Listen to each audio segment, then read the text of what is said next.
누가복음 1장 45절 한 절입니다. 다 함께 읽겠습니다. 주께서 하신 말씀이 반드시 이루어지리라고 믿은 그 여자에게 복이 있도다. 아멘. 기도합니다. 사랑의 하나님, 영광의 하나님, 이 시간 주의 말씀 듣기 원합니다. 성령께서 함께 하시고 연약한 종을 십자가 뒤에 가려 주시고 살아계신 주님만 드러나게 하여 주시옵소서. 살아계신 주님만 온전히 드러나시고 영광 받으시고 말씀하시는 복된 시간이 되기를 간절히 원하고 주님께만 위탁하여 드리오며 우리 주님 예수님 이름으로 기도드렸습니다. 아멘. 오래전에 초대교회 흔적을 돌아보기 위해서 교인들 몇 가정하고 터키 그리스를 갔다가 아주 난처한 경우를 좀 겪었던 적이 있는데요. 사도 요한이 계시를 받았던 반모섬에서 오후 시간을 좀 이렇게 보내고 이제 야간에 이제 페리를 타고 유람선을 타고 그리스 아테네로 이제 들어가야 되는 이제 고린도 쪽으로 들어가야 되는 일정이어서 오후 시간에 원래 이제 일정상으로는 이 호텔에서 좀 이렇게 쉬고 잠도 좀 일찍 자고 그리고 밤에 이제 늦게 이동하는 겁니다. 근데 현재 여행사에서 그 숙소를 확보를 못해서 이름 모를 어느 바닷가에서 진짜 한국에서 보는 돗자리를 어디서 구해 오셔가지고 여기서 한나절을 있어야 된다고 그래가지고 황당했던 기억이 있는데요. 그때가 날짜가 8월 15일이었는데 왜 그러냐고 확인을 해봤더니 그 마리아 승천 축일이 돼서 그쪽 지역에서는 이제 이 굉장히 큰 절기인 거예요. 그래서 이제 성지 순례객들이 굉장히 많이 몰려오고 공휴일이기도 하고 막 그래서 숙소가 없었던 거예요. 1950년 11월 1일 교황 비오 12세는 지극히 관대한 하나님이라는 헌장을 발표합니다. 교황 무류성이라는 이야기들이 있는데 교황이 교리에 관한 이 장엄 교도권을 행사해서 발표한 것은 성령의 인도를 받기 때문에 그것은 오류가 없다라고 하는 가톨릭 교리인데 이 교리에 근거해서 성모 몽소 승천의 교리를 이제 믿을 만한 교리로 이때 반포하게 됩니다. 그리스도가 어머니 마리아를 천상의 모우로서 그 영예를 존중하고 인정하기 위해서 그 영혼뿐만 아니라 육체까지도 하늘로 맞아들였다라는 전승에서 비롯된 교리인데 AD 4, 5세기 경에 이 로마 사회 일반에 민간에 굉장히 이렇게 파다하게 퍼져 있었던 그런 이야기들을 교황 12세가 1950년 정식 교리로 선포하게 된 것입니다. 그렇게 가톨릭 교회는 오랜 역사 속에서 마리아 무흠서를 비롯해서 마리아를 하나님의 어머니로 확정하기까지 마리아를 존경하고 존중하는 것을 넘어서서 숭상하고 숭배하는 데까지 이르게 되죠. 그래서 우리 개신교회는 특별히 교황 무류성에 근거해서 반포되어진 왜곡된 교리들을 단호하게 배격하고 배척하는 거죠. 현재도 마리아를 예수님과 공동 구세주로 인정하는 이 교리화하는 작업이 현재도 이제 로마 교황청에서 논쟁 중이고 진행 중이라는 이야기가 알려져 있는데요. 마리아 숭상에 대한 이야기는 성경적 근거가 있거나 교리적인 토대가 확고한 이야기가 결코 아닙니다. 이것은 그리스 로마 사회의 이 믿기 이전에 이교도 이전 시절에 여신 숭배가 만연되었던 그것을 로마 사회의 그 영향을 깊이 받은 사람들이 교회 안에 들어와서도 자신이 여신을 숭배하던 그런 습성 속에서 성경 안에서 여신의 이미지를 찾을 수 있는 가장 좋은 인물이 마리아인 거예요. 그래서 이제 그렇게 민간에서 자신들의 욕망과 욕구를 충족하기 위한 도구로서 이게 만들어지고 그렇게 자연 발생적으로 민간에서 확장되어졌던 이야기들을 이것을 마치 성경적이고 신학적인 토대가 있는 것인 것처럼 이제 왜곡돼서 만들어 놓은 게 대표적인 교리가 마리아 승천 교리인데요. 특별히 성탄 시즌이 되면 많은 예술 작품들 가운데 아기 예수를 이렇게 품에 안고 있는 마리아의 이미지를 종종 봅니다. 뭐 그 그림 자체가 잘못된 거이거나 틀린 건 아닐 거예요. 그런데 그런 그림을 늘 익숙하게 예수님 하면 떠오르는, 가장 먼저 떠오르는 이미지가 마리아 품에 안겨져 있는 이미지.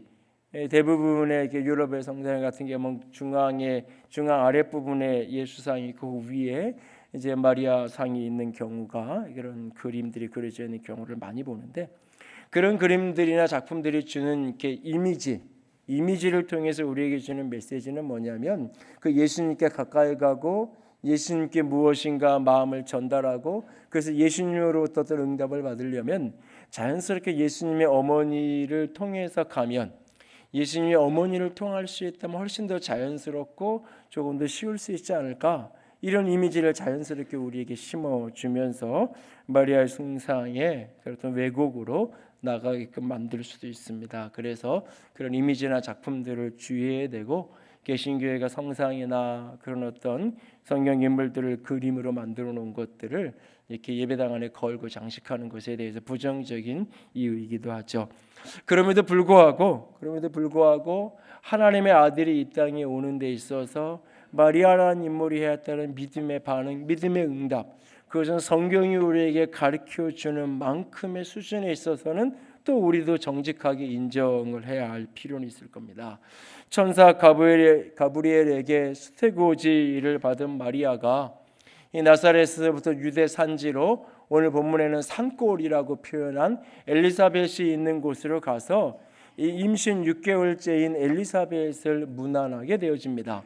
그렇게 어린 마리아가 엘리사벳 고령의 나이에 임신을 한 엘리사벳의 집에 찾아와서 문안을 할 때에, 그 엘리사벳은 성령의 충만함을 덧입어서 마리아를 향하여 이렇게 말합니다. 오늘 본문에 함께 읽은 부분이죠.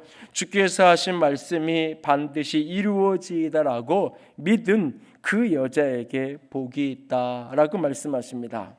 믿은 그 여자에게 복이 있다, 믿은 내가 복이 있다라고 말씀하는 것을 보게 됩니다. 2019년을 너는 복이 될지라 라는 언약적 말씀을 붙들고 시작을 했습니다. 그리고 한 해를 결산하는 시즌에 우리가 성탄의 아침 함께 예배합니다. 그리고 오늘 주님은 우리에게 말씀하십니다. 믿은 그 여자가 복이 있다, 믿은 내가 복이 있다라고 말씀하십니다. 아브라함이 어떻게 너는 복이 될지 하는 그 말씀에 붙들려서 살았는지를 우리는 상반기 내내 아브라함의 생애를 같이 나누면서 보았습니다. 아브라함은 복의 사람으로 시작이 됐어요. 그런데 그의 아브라함의 마지막 모습은 믿음의 사람이었어요. 그래서 우리는 그를 기억할 때 믿음의 조상 아브라함이라고 기억하고 그렇게 부르고 있습니다.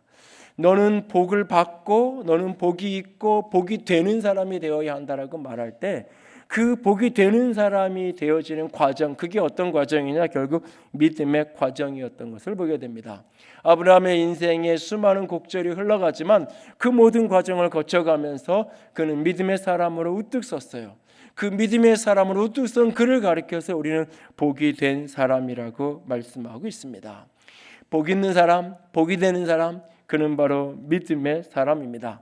2019년 한 해를 여러분 얼마나 복을 받고 복이 되는 생애로 이 한 해를 살아오셨나요? 그리고 얼마나 이 한 해 동안 여러분은 믿음으로 응답하고 믿음으로 반응하는 삶을 살아내셨나요?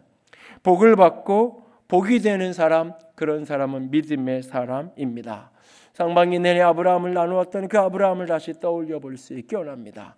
그리고 지난 11월 12월 예수님께서 친히 복 있는 사람이라고 이야기했던 복음서 속에 등장했던, 속에 나타난 여러 인물들을 떠올리기 원합니다. 그리고 오늘 성탄의 그날 내가 복 있는 사람이다. 왜냐하면 내가 믿었기 때문에, 믿은 그 여자가 믿은 내가 복 있는 사람이다 라고 하는 말씀을 성령의 충만함을 입은 엘리사벳을 통해서 하나님의 음성을 들었던 마리아의 삶에서 보여주는 믿음의 모습은 어떤 모습이었을까요? 복을 받고 복이 되는 인생이 되고 싶다면 반드시 믿음의 사람이 되어야 합니다. 하나님께서 복을 주시고 하나님께서 복이 되게 만들어가는 그 인생은 바로 오늘의 삶에서 믿음으로 응답하고 믿음으로 오늘을 살아가는 사람입니다. 저는 우리 모든 성도들이 하나님의 복을 받고 하나님의 복이 되어지는 주의 축복의 사람이 될 수 있기를 원합니다. 그러기 위해서 우리에게 오늘도 절실한 것 하나가 있는데 그것은 바로 믿음입니다. 복을 받고 복이 되는 사람, 믿음의 사람이 되려면 어떻게 해야 할까요? 세 가지 이야기를 나눕니다. 첫 번째, 복을 받고 복이 되는 믿음의 사람은 말씀의 이룸을 믿는 사람입니다. 말씀대로 이루어지는 것을 믿는 사람, 그가 바로 믿음의 사람입니다. 복의 사람 아브라함, 믿음의 조상 아브라함은 말씀이 이루어지는 것을 믿었습니다. 아브라함이 하나님께서 말씀하심에 그 말씀을 따라서 마침내 가나안 땅에 이르렀습니다. 하나님은 아브라함에게 땅을 주시겠다고 약속하셨고 아브라함에게 자손을 주시겠다고 약속하셨습니다. 하나님이 아브라함에게 허락하신 땅의 약속과 자손에 대한 약속을 믿고 그 말씀이 이루어짐을 믿고 그는 그렇게 자신의 고향 갈대아 우르 땅을 떠났고 하란을 떠나서 약속의 땅 가나안에 이르렀던 것을 보게 됩니다. 그리고 가나안 땅에 살아갑니다. 약속의 땅까지 도착했습니다. 그런데 여전히 자녀는 없는 어려운 현실을 직면합니다. 그러다 어느 날 하나님께서 그를 저 문 바깥으로 한밤중에 데리고 나가십니다.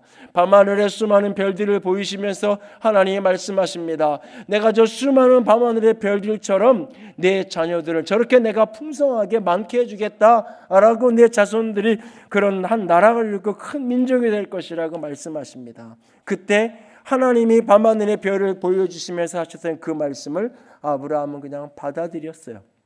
수용했어요. 하나님이 말씀하시니까 그대로 될 것이다라고 수용했어요. 그것을 창세기 15장은 아브라함이 하나님을 믿으니 여호와께서 그를 이를 그의 의로 여기셨다라고 말합니다. 아브라함이 하나님을 믿었고 그것이 아브라함에게 의가 됐다고 이야기해요. 이 믿음으로 의롭게 여겼다는 이 말씀을 신약성경 로마서 4장에서 아브라함의 얘기를 그대로 인용해 오면서 우리가 오직 믿음으로만 의롭다함을 얻게 된다라고 말씀하고 있어요. 그 로마서 4장 속에서 아브라함의 믿음을 회상하면서 이렇게 언급해요. 아브라함은 믿음이 없어서 하나님의 약속을 의심하지 않았다.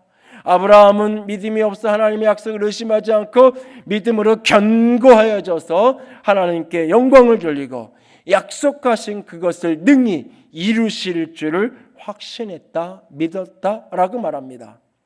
복을 받고 복이 되는 인생을 살아가는 사람은 하나님의 말씀을 성취될, 하나님의 말씀이 이루어질 것을 믿고 오늘을 살아가는 사람입니다.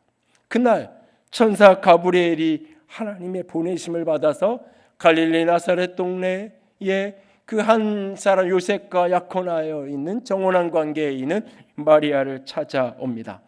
가브리엘 천사는 그를 찾아와서 은혜 받은 자여 평안할지어다 주께서 너와 함께 하시니라 말씀합니다. 놀라운 말씀을 듣는 순간 마리아는 놀라고 두렵고 무서워하면서 그는 도대체 이 말이 무슨 뜻인지 그는 의문을 토해냅니다. 천사는 그에게 말합니다. 조금도 두려워하지 말아라. 무서워하지 말아라. 하나님께서 너에게 은혜를 주신다. 하나님께서 너를 위해 놀라운 선물을 예비하고 계셨다. 내가 임신하여 아들을 낳을 것이니 그의 이름을 예수라 하라 말씀하십니다. 마리아는 그 천사를 향하여 즉각적으로 반문합니다. 아니, 어떻게 그런 일이 가능할 수 있습니까?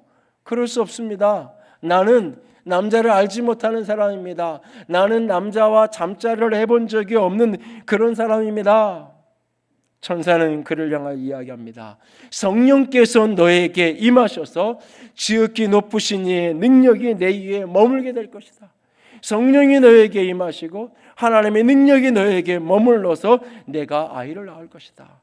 그리고 그 아이는 하나님의 거룩한 자요 그는 하나님의 아들이라 불리우실 것이다 라고 말씀하십니다. 여러분이 그날의 마리아였다면 어떠했을까요? 아멘, 예, 그렇게 내게 이루어질 줄 믿습니다 라고 즉각적인 믿음의 반응을 했을까요? 여러분이 바로 그날 이 이야기를 들었던 남자와 잠자리를 해본 적이 없는, 남자를 알지 못하는 그 아이가, 그 여자가 내가 임신하여 아들을 낳을 것이라고 이야기하는 그 말씀을 들었을 때 어떻게 반응을 하는 게 지극히 정상적인 반응이었을까요? 그게 감당할 수 없는. 그리고 그 아이는 다윗의 왕권을 이어받아서 하나님의 아들로 불려질 것이라고 말할 때 놀랍고 신비하긴 한데 도대체 용납도 안 되는 그 상황, 누구도 섣불리 아멘이라고 받을 수 없을 겁니다. 그런데 마리아는 거침없이 말합니다. 주의 여정이오니 말씀대로 내게 이루어지이다. 유진 피터슨의 메시지 성경은 이 부분을 이렇게 번역합니다. 이제야 당신이 왜 내게 왔는지, 이제 당신의 말이 무슨 뜻인지 제가 알겠습니다. 나는 섬길 준비가 된 주님의 여종입니다. 당신의 말씀대로 내게 이루어지기를 원합니다. 나는 하나님의 말씀에 순종하기 위해서 준비되어져 있는 사람입니다. 그 말씀이 내게 이루어지기를 원합니다. 이루어질 것을 믿습니다 라고 말합니다. 그리고 즉시 하나님의 천사는 가브리엘은 떠나갑니다. 그리고 그는 나사렛에서부터 유대 산지 그 산골짜기 비탈길을 내달려서 사가랴의 집 엘리사벳의 집에 이르게 되어집니다. 가보니 진짜 고령이었던 엘리사벳이 임신 6개월이 되면 조금 배가 나오고 태동을 느낄 수 있는 상태잖아요. 6개월이 되어져 있는 그 여인을 만나게 되어집니다. 마리아가 그렇게 엘리사벳 앞에 서는 그 순간 엘리사벳의 태중에 있는 아이가 뛰놀기 시작합니다.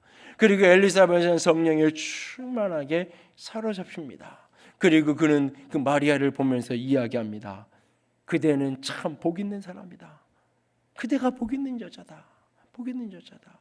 그리고 그대의 뱃속에 있는 아이도 복 있는 사람이다 라고 말합니다. 여러분, 이 부분을 좀 곰곰이 한번 생각해 보십시오.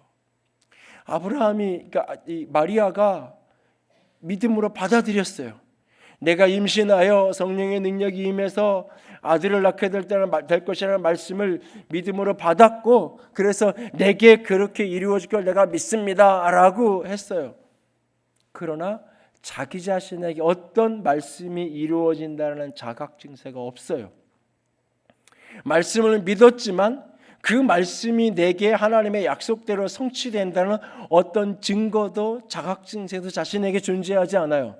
그냥 내가 믿는다고 말 한마디를 했을 뿐이에요. 그런데 지금 임신 6개월째에는 20주가 넘어가고 있는 태중에 있는 이 아이는 세례 요한은 알아봐요. 그리고 성령 충만하게 사로잡힌 엘리사벳은 이야기해요.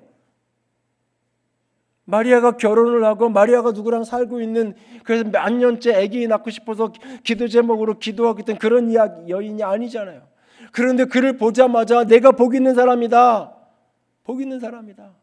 내 뱃속에 있는 아이가 참 복되다라고 이야기하고 있단 말이죠. 현대의학으로도 아무리 빨리 임신 진단을 해도 4, 5주, 5, 6주는 지나야 임신 진단이 나오는 거잖아요. 그런데 지금 나사렛에서 유대 산지까지 몇 시간이면 내달릴 수 있는,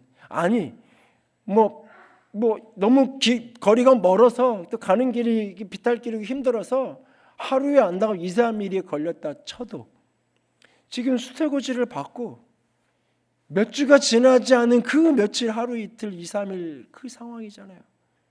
나는 믿었어요. 내게 아무 일도 벌어지지 않았어요. 그런데 엘리사벳의 눈에는 보여요.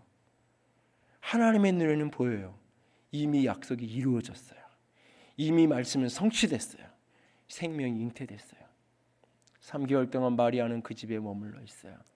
3개월 동안 수많은 갈등과 고민이 스쳐갔을 거예요. 분명히. 어떤 몸의 증세도 없어요. 3개월여가 지나간 어느 날부터인가 그는 알기 시작해요. 자기 몸의 변화가 나타나기 시작하면서 자각 증세를 인식하기 시작해요. 그리고 그 임신이 자각 증세로 확인되어진 그 시점에 그는 자기의 원래 집으로 와요. 원래 거처로 와요. 그리고 그곳에서 또다시 6개월여를 지내죠. 그리고 약혼자였었던 요셉의 손에 이끌려서 요셉의 고향 베들레헴에 호적하기 위해서 그 먼 길을 가게 돼요. 아직 예정일이 다 차기 전이었을 거예요, 분명히. 그러니까 아무런 준비도 안 된 상태로 가는 거예요. 예정일이 아무리 생각해도 불과 한 보름, 열흘은, 한 달은 남아있는 그런 여정에 그 길을 가는 거예요. 그런데 그곳에서 해산을 하게 되고 아이를 품에 안게 되는 것을 보게 됩니다. 여기에는 믿음의 놀라운 신비가 여기에 상징적으로 담겨 있어요. 여러분이 하나님의 약속을 내가 믿기로 결단하고 믿으면 그날로 그 말씀이 현실이 되는 게 아니에요. 아멘, 그렇게 이럴 줄 믿습니다 하고 돌아섰더니 집에 갔더니 성취가 되어 있는, 기도를 딱 받고 몸이 아파서 나을 줄 믿습니다. 그리고 딱 나가는데, 문 밖을 딱 나가는데 펄쩍펄쩍 뛰고, 그게 아니에요. 아멘 믿습니다 하는데 집에 가면 더 아파, 더 골치 아프고 더 힘들고 어떤 자각 증세도 일어나지 않아요. 그 기간 동안 나는 믿음을 버텨야 돼요. 믿음을 견뎌내야 돼요. 내가 믿은 믿음을 여전히 붙들고 주장하는 시즌이 지나가야 돼요. 아브라함이 그 약속을 믿고 걸음을 떼었어요. 수년을, 25년의 세월을 믿었는데, 이루어짐을 믿었는데 현실은 아무것도 벌어지지 않아요. 그 시간을 믿음으로 살아내야 했던 거예요. 그리고 어느 때 스스로가 조금씩 다른 사람은 모르는데 나는 알아. 아, 하나님이 일하시는 게 맞구나. 하나님이 역사하는 게 맞구나. 나는 알기 시작해요. 그리고 어느 때가 되면 나만 아는 게 아니라 모두가 알아요. 아, 저 사람이 믿은 대로 저 사람의 인생이 성취되는구나. 다른 사람도 알게 되는 그때가 오게 될 거예요.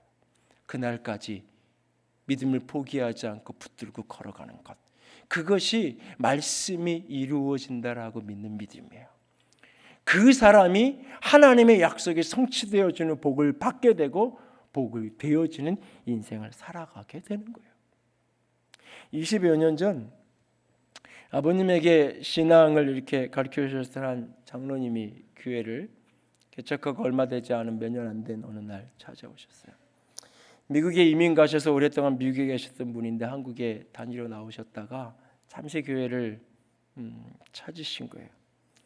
이런저런 이야기를 주일 오후에 잠깐 나누는데 갑자기 뜻밖의 이야기를 장로님이 하세요. 많은 목사님들이 성경 건축을 하고는 병으로 쓰러지거나 교회를 떠나기도 하는데 권 목사님은 그렇지 않습니다. 성경 건축에 부르심이 없는 분들이 건축을 하고 그러다가 어려움을 당하는 일이 많은데 권 목사는 건축을 해도 될 것 같아요. 생뚱맞고 뜻밖의 이야기였어요.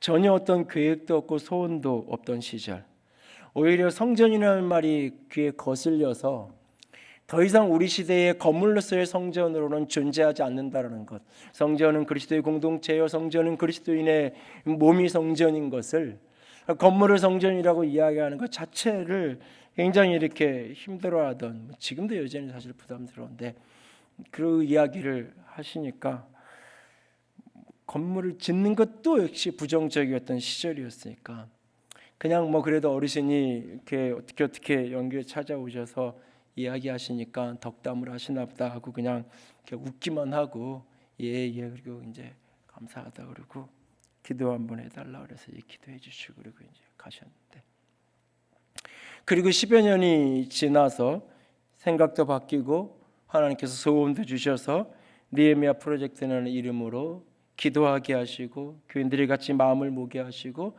드림센터 건축하는 일들을 하나하나 해가게 하셨어요.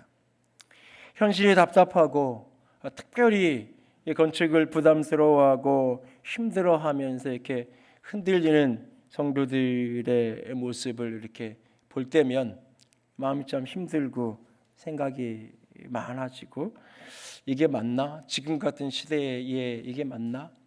그냥 쓰던 상가 이렇게 리모델링 해서 그냥 여기서 분위기 좋고 서로 이렇게 좋은데 그냥 이렇게 큰 성장에 대한 생각하지 말고 그냥 그렇게 이대로 좁으면 좁은 대로 그냥 있으면 되는 거 아닌가?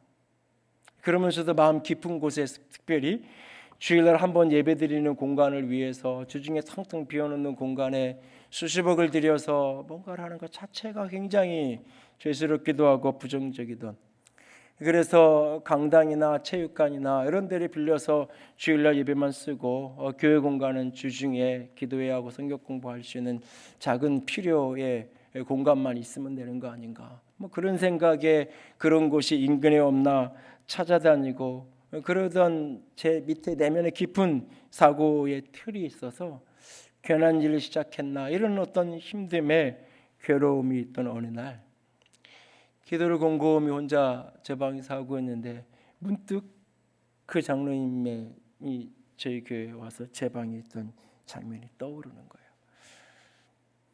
십수년 동안 한 번도 그분을 그 사이에 뵌 적 없고 그분의 아드님이 저보다 2살 위여서 미국에 갔다가 우연히 한번 이렇게 얼굴을 뵌 적이 있을 뿐인데 한동안 뭐 사건도 있고 그분을 잊어버렸죠.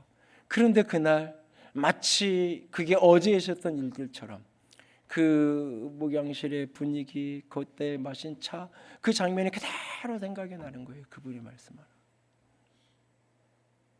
그러면서 기도하는데 제 마음에 이런 마음이 말씀이 들려요. 그때 그분이 하신 말이 내가 너에게 준 말이다. 그리고는 여전히 이런저런 갈등이 있고 내 안에 씨름이 있죠. 그러나 포기해야 되겠다, 돌아서야 되겠다, 멈춰야 되겠다는 생각은 그 이후로는 안 하게 됐어요. 여전히 이렇게 보면 힘들고 어려울 때가 있어요. 뭐 돈이 많고 그러면은 내가 얼마든지 하면 되지 이러든지, 아니면 돈이 많든지 아니면 얼굴이라도 두꺼우면 나는 뭐 없으면 못해도 상관없어 이렇게 좀 당당했으면 좋겠는데 그거 아니니까 뭔가를 해야 되는데 형편은 안 되고 못하겠고, 그런데 내가 이렇게 함께 여기 있는 게 내 자리가 어울리지 않는 것 같기도 하고, 그래서 어떤 분은 이사를 다 오고 나서는 나는 다른 교회 가겠다고. 왜냐하면 나는 건축하는데 아무것도 못했는데, 내가 아무것도 내가 하지 못했는데 나 같은 사람이 오히려 힘이 되어야 되는데 그렇지 못한 것 같아서 그냥 저는 다른데. 그런 어떻게 보면 참 마음 착한 사람들인데 이렇게 내가 욕심을 부리나 뭐 이런 생각도 많이 했어요. 그런데 그날 그 기도하면서 하나님이 그 십수년 전에 있었던 그 장면을 다시 기억하시면서 하나님 내가 시작한 일이고 내가 너에게 준 약속이라고 말씀이 확신이 되기 시작하면서부터는 힘들 때는 있어도 되돌아서야 되겠다는 생각은 하지 않았어요. 그리고 하나님은 당신의 약속을 이루어 가셨어요. 교회가 입당을 하고 이후에 이런저런 이후의 일들이 어려움이 좀 있고 그랬을 때도 하나님이 해결하시고 하나님이 일하시고 그냥 우리는 전도하고 예배하고 우리가 해야 될 일을 하면 될 뿐이었어요. 하나님이 여러분에게 주신 약속의 말씀, 언약의 말씀이 무엇이든지 그 약속이 이루어질 것을 믿고, 약속을 믿었지만 내게 어떤 자각 증세도 없는 그날도 여전히 그 약속을 믿고 그 믿음의 자리에 서 있는 사람, 그 사람이 복이 되는 사람입니다. 두 번째로 복을 받고 복이 되는 사람은 어떤 사람이냐? 한계에 넘어섬을 믿는 사람이에요. 한계를 뛰어넘을 수 있는 사람, 한계를 뛰어넘는 믿음을 가진 사람. 아브라함이 99세에 임신이 되고 100세에 아이를 낳는 인간의 한계를 뛰어넘는 그 경험을 하고 나서는 하나님이 아이를 바치라고 하니까 당당하게 그가 모리아 산장 가서 아이를 바쳐요. 그 장면의 믿음의 모습을 히브리서 11장이 인용하면서 뭐라고 이야기하냐면, 그날 아브라함 속에 있었던 믿음은 어떤 믿음이었냐면 내가 죽이면 하나님이 살리실 거야 라는 믿음이었다고 히브리서 11장을 해석하고 있어요. 그러니까 단산한 태에서 생명이 생겨서 99령의 아내가 사라가 아이를 낳는 걸 보고는 단산한 태에서 아이를 낳게 할 수 있는 하나님이라면 하나님의 명령을 순종함으로 내가 아이의 생명을 끊어도 하나님이 살리실 것이다. 그 믿음으로 한계를 띄워놓고 가는 거예요. 마리아가 나는 남자를 경험해보지 못한, 잠자를 해보지 못한 여자인데도 불구하고, 처녀인데도 불구하고 하나님이 천사를 보내서 아들을 낳을 거라고 하니까 내 한계를 뛰어넘어, 한계를 넘어서서 그 믿음을 수용하는 거예요. 수용하는 거예요. 여러분, 한계를 넘어선다라고 할 때에 두 가지 초점을 기억하기 원합니다. 하나는 한계를 넘어선다고 할 때 이 한계는 우리의 한계이지 하나님의 한계가 아니에요. 여러분의 인생에서 오늘 어떤 한계를 만났을 때 하나님의 약속을 믿고 믿음으로 걸어가다 직면한 그 한계는 나의 한계이지 하나님의 한계가 아니에요. 하나님의 한계가 아니에요.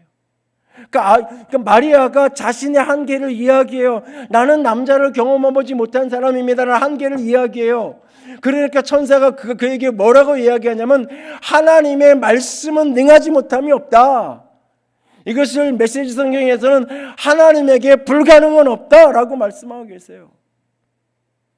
99세가 된 나이에 더 이상 나는 아이를 낳을 수 없어 라고 모든 것을 내려놓았던 그날 하나님께서 아브라함을 찾아오셔서 내 이름을 아브라함으로 바꿔라, 내 아내 이름을 사레로 바꿔라, 그래서 너는 열국의 아버지, 내 아내는 열국의 어머니가 되라 라고 말씀해 줄 때 웃음밖에 안 나오는 그 말씀을 하시기 위해서 찾아오신 하나님이 창세기 17장 1절에 뭐라고 자기소개를 하냐면, 다른 때는 그렇게 자기소개를 안 하는데 이 장면에서 하나님이 자기소개를 아브라함에게 먼저 해요.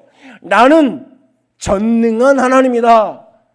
너는 내 앞에서 행하여 완전한 자가 되라. 그리고는 이름 바꿔주는 이야기를 하세요. 나는 전능한 하나님이다. 너 안 믿어지지? 넌 한계에 왔다고 생각하지? 나는 전능한 하나님이야. 넌 내 앞에서 완전한 자가 돼. 내 앞에서 너는 믿음의 반응만 하면 돼. 여러분, 한계는 우리의 한계지 하나님의 한계가 결코 아니에요. 오늘 어떤 한계를 만나고 있나요? 방황하는 아이를 보면서 부모로서 어찌할 수 없는 절망과 한계를 직면해 있나요? 육신의 부모에게 한계이지 하늘 아버지에겐 전혀 한계가 아니에요.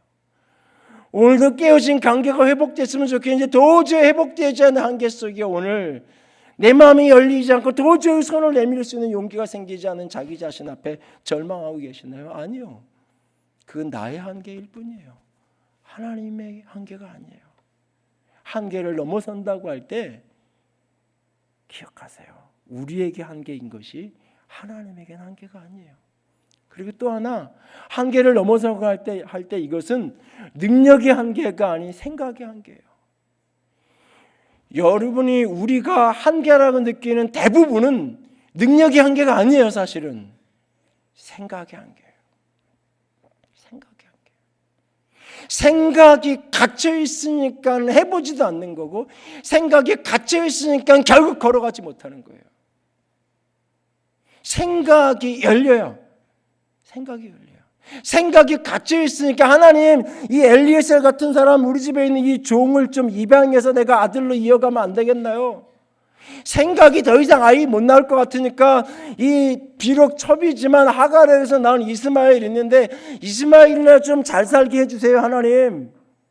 아브라함이 끝없이 그러잖아요. 자기 생각에 이건 안 되는 일이고 여기까지 더 이상 안 되니까. 근데 하나님이 나는 전능한 하나님이라고 말씀하시고 생각이 열려서 하나님이 행하시는 것을 보고 나니까 그 100세에 난 아들을 하나님이 번제물로 바치라고 하는데 머뭇거림 없이 아이를 데리고 가서 그 아이에게 칼을 내리치려고 하잖아요. 그 믿음이 뭐냐? 죽으면 살 거라는 믿음. 생각이 열리니까 한계를 넘어서는 믿음의 생애를 살아가는 거예요. 생각이 열리니까. 여러분, 하나님이 주는 복이 아니라 내 능력만큼 사는 거면 하나님께 복을 구할 이유가 뭐가 있어요? 내 실력만큼, 내 능력만큼, 내 가진 것만큼 사는 게 인생의 전부라면 하나님께 왜 복을 구해요?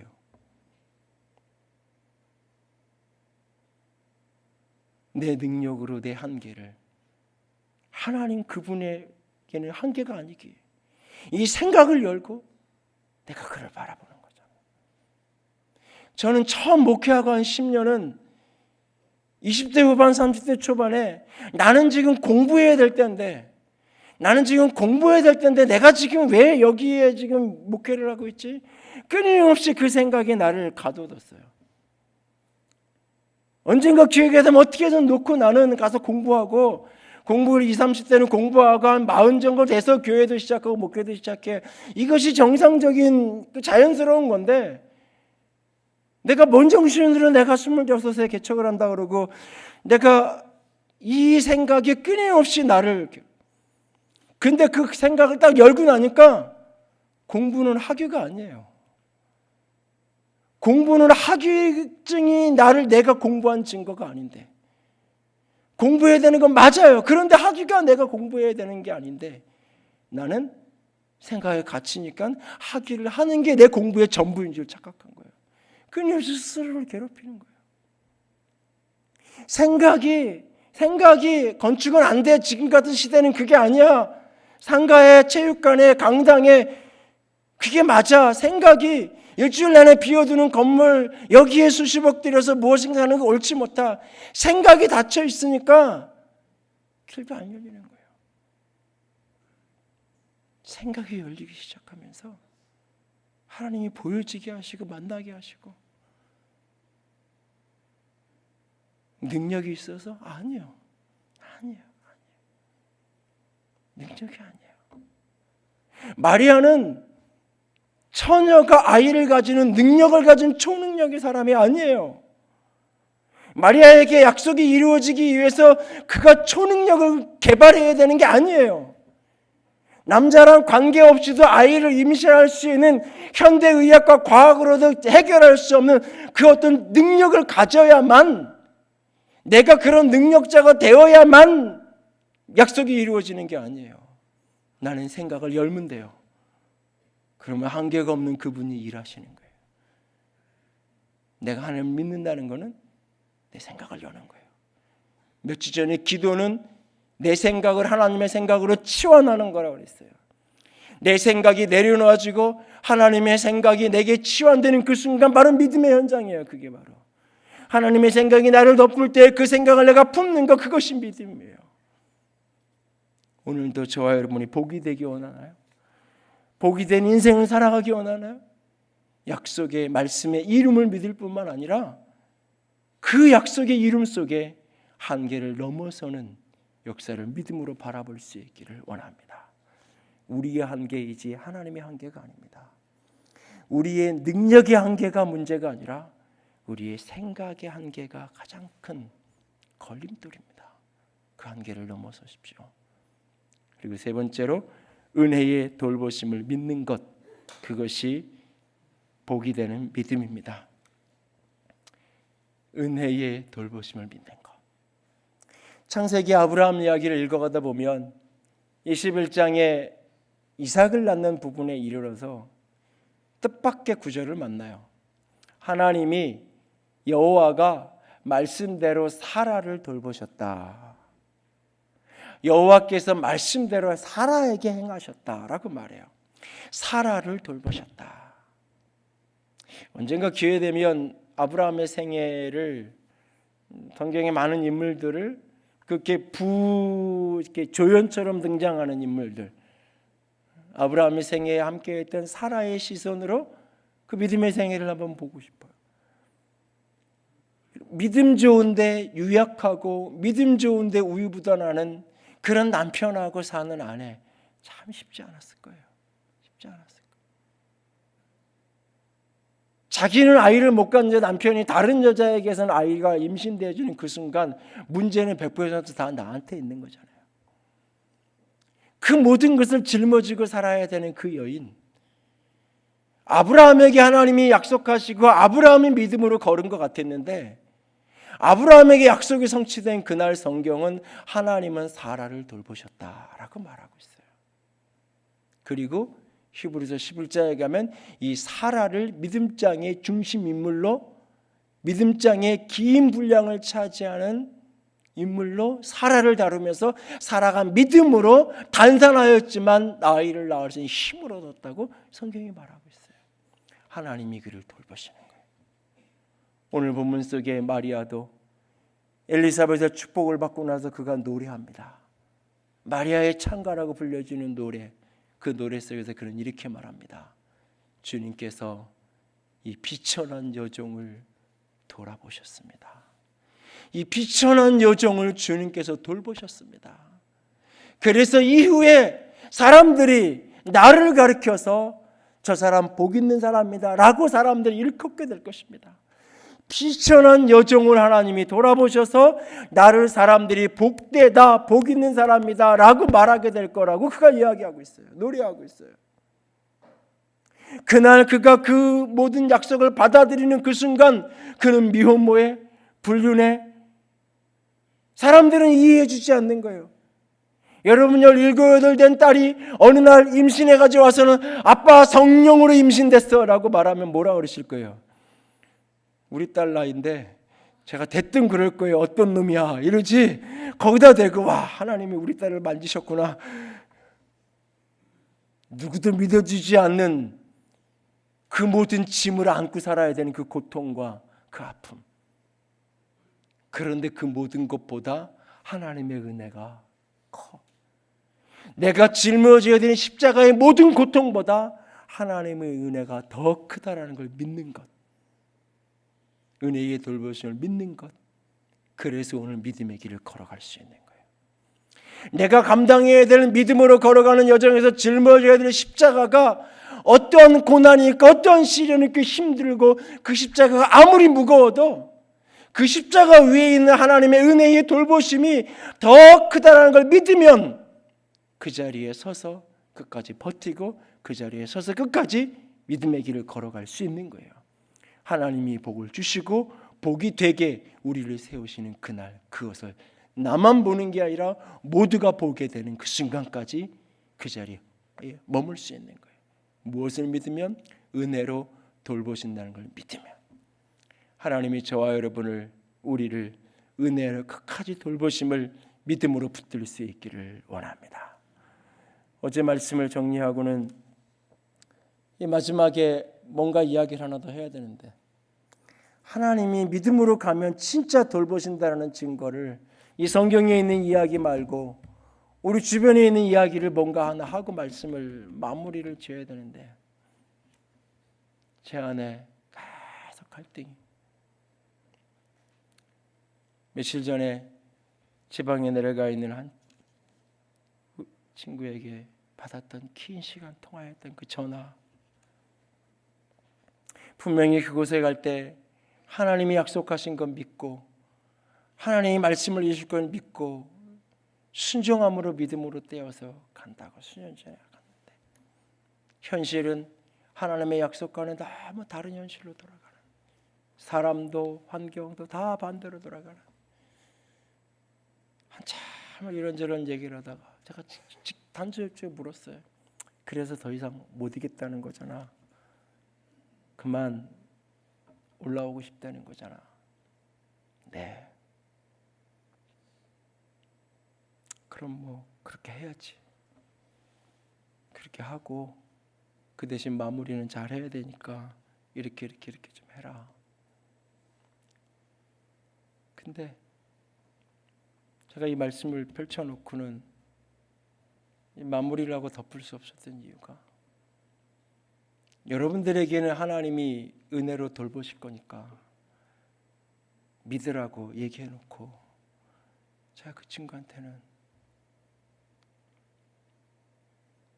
갈 때 하나님이 약속하셨고 말씀하셨고 약속 붙들고 간 거면 거기를 나온다고 할 때도 하나님이 뭐라고 하셨니? 갈 때 분명히 내가 거기 가면 이런 문제가 있을 거고 이런 일들이 어려울 거라고 분명히 내가 얘기했는데, 그래도 믿음으로 하나님이 약속하시기 때문에 간다 그랬고, 하나님이 약속하신 걸 같이 분별했고, 하나님이 허락하시니까 그래 힘들어도 가자.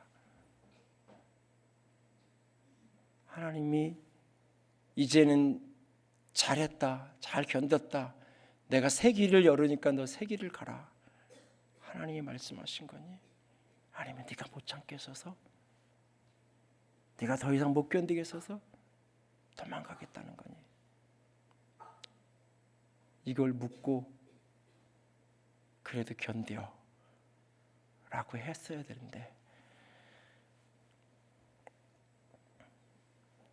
오후에 전화할 거예요. 내가.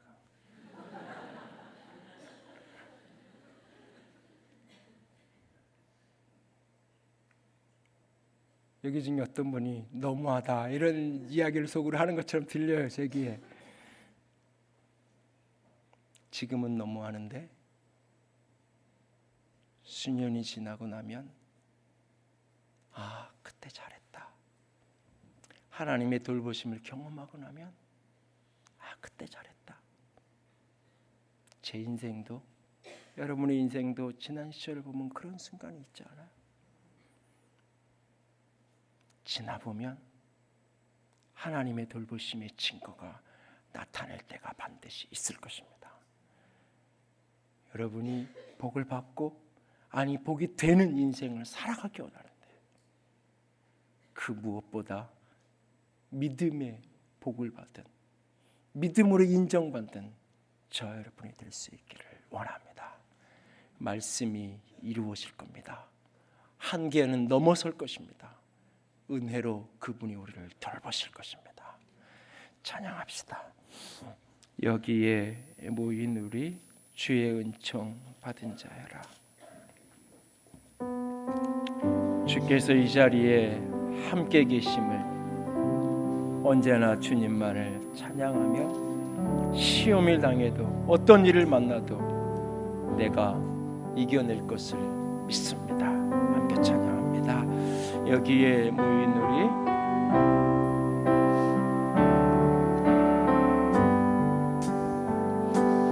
여기에 모인 우리 주의 은총 받은 자여라. 주께서 이 자리에 함께 계심을 아노라. 언제나 주님만을 찬양하며 따라가리니. 시험을 당할 때도 함께 계심을 믿노라. 주님이 뜻하신 일 헤아리기 어렵더라도 언제나 주 뜻 안에 내가 있음을 믿습니다. 내가 있음을 아노라. 사랑과 말씀들이 나를 더욱 새롭게 하니. 때로는 넘어져도 제 웃음이를 믿노라. 이 믿음도 새로 주가 지켜주신다.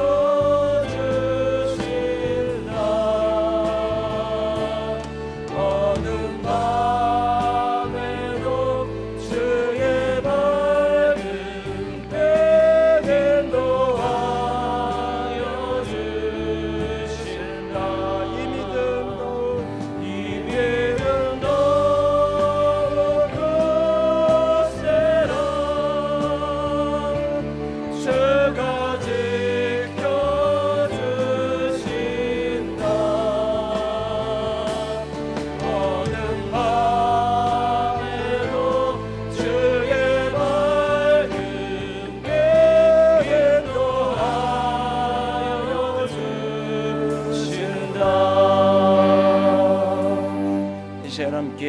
기도하며 나아갑시다.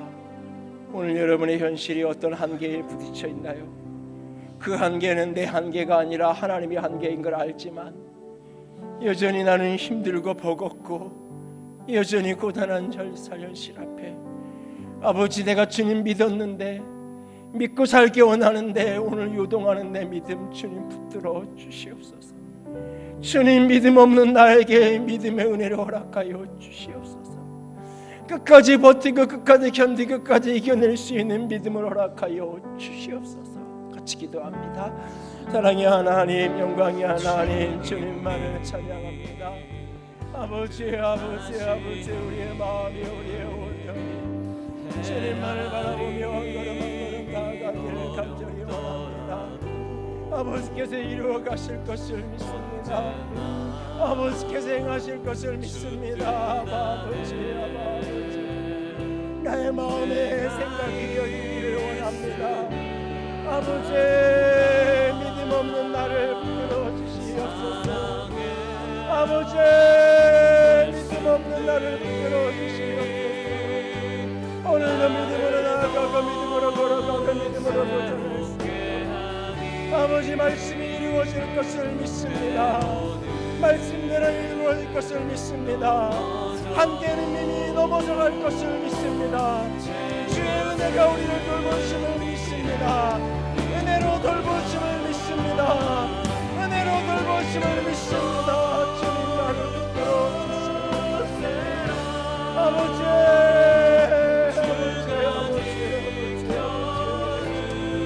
믿음의 영을 부어주시옵소서.